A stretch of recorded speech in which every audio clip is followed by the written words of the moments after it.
Here on the left, we have it's known as a crack house. It's an abandoned building. Nobody lives here. Nothing happens here except the consumption and the sale of narcotics.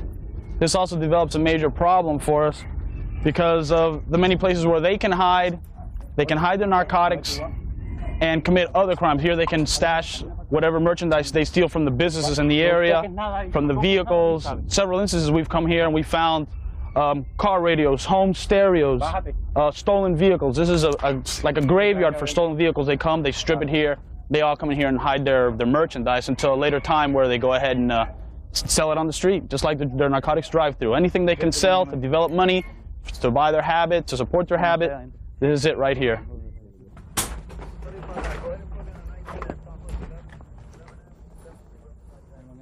I got him smoking.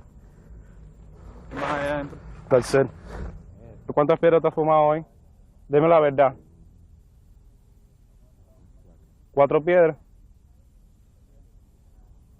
4 piedras te has fumado hoy.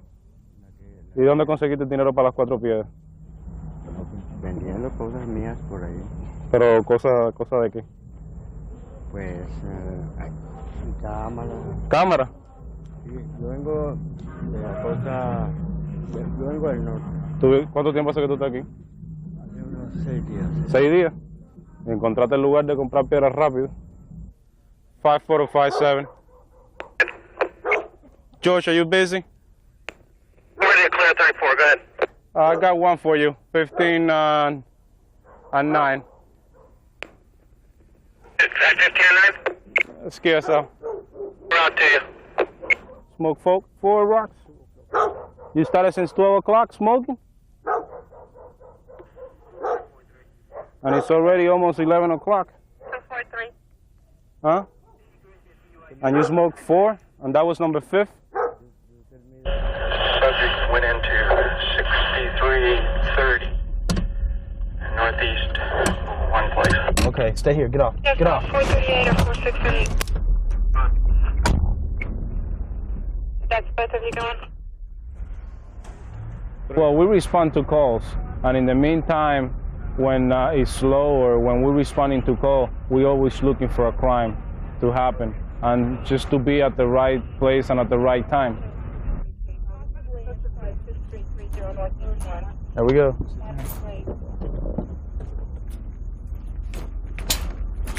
You ran in there? Get out the car, Slim. Huh? Get out the car. The car?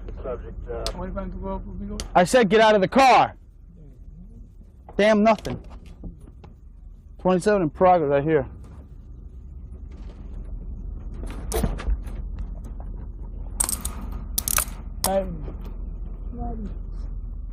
Who was in there? Huh? The black guy. The black guy was in there? Yeah. So Cuando salió, I can't see what's up. you came in inside and see if he left anything anything else, huh? Yeah. What were you gonna take? Huh? What were you gonna take? I was just checking, maybe. Huh? Maybe I was checking to even maybe it's, The radio? Huh? You were taking the radio? Me? Hey, the guy was taking it, but You were gonna finish the job. I guess so. You guess so, huh? He's got the radio half hour already. Where's the black guy? Huh? Where's the black guy? He ran that way? Yeah. You know him? Huh? You know him? No, but he always buying crack around there. You too? You buy rocks? Yeah, that's cool. How many rocks you smoke a day? Huh? How many rocks you smoke a day? I don't know, I can't Approximately. Maybe 200. 200 rocks a day? No, I mean, $100, $100. $100 It depends. a day? It depends what. Where you get your money from? Huh? Where you get your money? Doing this? One way or the other, they're always going to be related to crack or any kind of drug problem.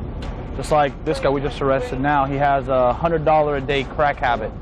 Obviously, he doesn't work, and if he did, very few people are going to make $100 a day to support their habit. So they got to steal, rob, anything they can get their hands on to sell to get some money for their habit.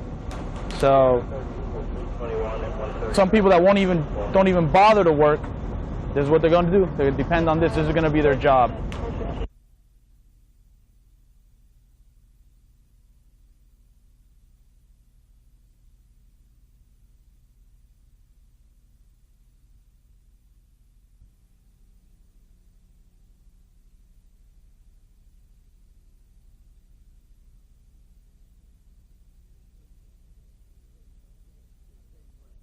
I tell you what, we're going to shake up Harlem Heights a little. Oh, I can't wait to Shake up any place, Lord. That's the whole idea. The thing I want to be careful of is that Rottweiler that's up there, and anybody coming out of there. We had an undercover buy there where somebody came out with a shotgun after the buy came out. So we know there's one long gun in the house. Augie. Well, at about 3 a.m. this morning, when we had a meeting of 110 law enforcement officers from at least 5 or 6 different law enforcement agencies. We briefed everyone present at the meeting as to what their targets were for the day, the defendants who they were to arrest. We also we had 21 defendants scheduled for arrest this morning. We had 6 search warrants.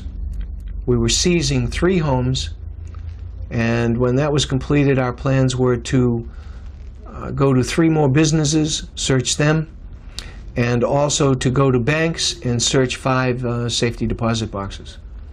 Okay, let's do it.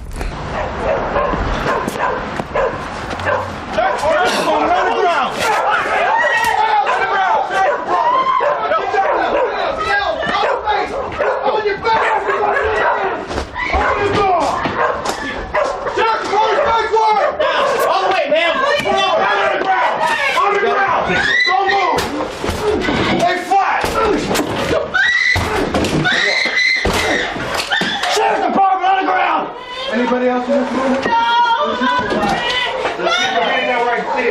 You're under arrest. You are under arrest. Okay?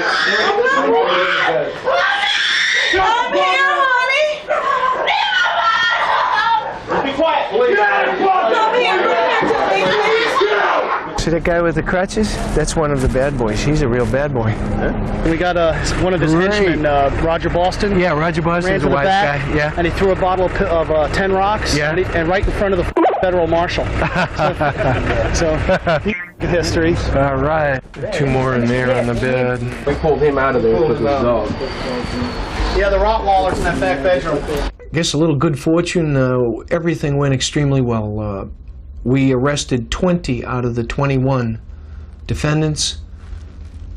No one was hurt. No shots were fired. No good guys or bad guys were injured. We seized roughly $40,000 in cash and jewelry so far, half a dozen automobiles. We've seized 3 homes. Be careful. And we're still searching safety deposit boxes while we're talking right now. 15,500. I'm not going to do it. There were automatic weapons, multiple handguns. I believe there were a couple of shotguns, and I'm not even sure what the complete total was. We brought the prisoners down to the U.S. Attorney's office, where the U.S. Marshals will take custody of them. They'll go before a U.S. magistrate. I think one of the factors that will contribute to helping us remove these kind of people from the Harlem Heights area are the new federal guidelines, which require minimum mandatories. That means that if a person is sentenced to 5 years in prison, he has to serve 5 years in prison. There is no parole, there's no bail, there's no bond. He is in for 5. If he gets, and in many cases, several of the defendants in this investigation are facing 40 years to life. If they get 40 years, a 40-year sentence, that's a minimum mandatory. That means they will stay in jail for 40 years. Well, I'd give it about a 9+. It was an extremely successful effort. We've had considerable success in other parts of the city with crack cocaine dealers, but this is the first time that we were able to penetrate and operate in Harlem Heights.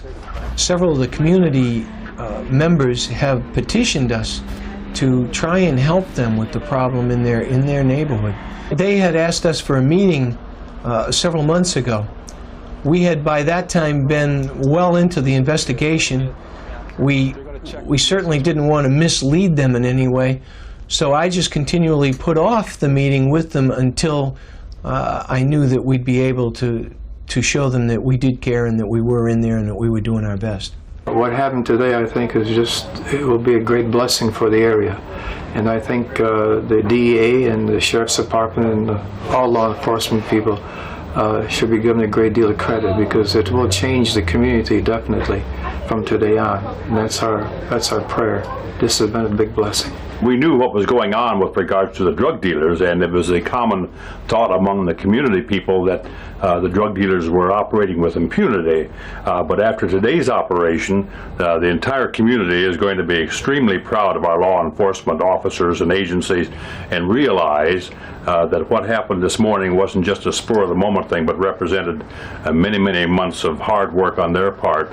And did in fact accomplish the task that they set out to do. When you ask for police help, the police are nothing more than an extension of the community, and they are funded and empowered to do exactly what the community wants them to do. And if the community is not behind your law enforcement agencies, how can you expect them single-handedly to solve a tremendous problem like drugs? When you see 120 police officers from 6 or 7 various agencies working together in the culmination of a 14-month investigation that in itself utilized dozens of officers from 4 agencies, it really is a big payoff, and it shows people in my profession that you can work together and you can have positive results if you have a positive attitude.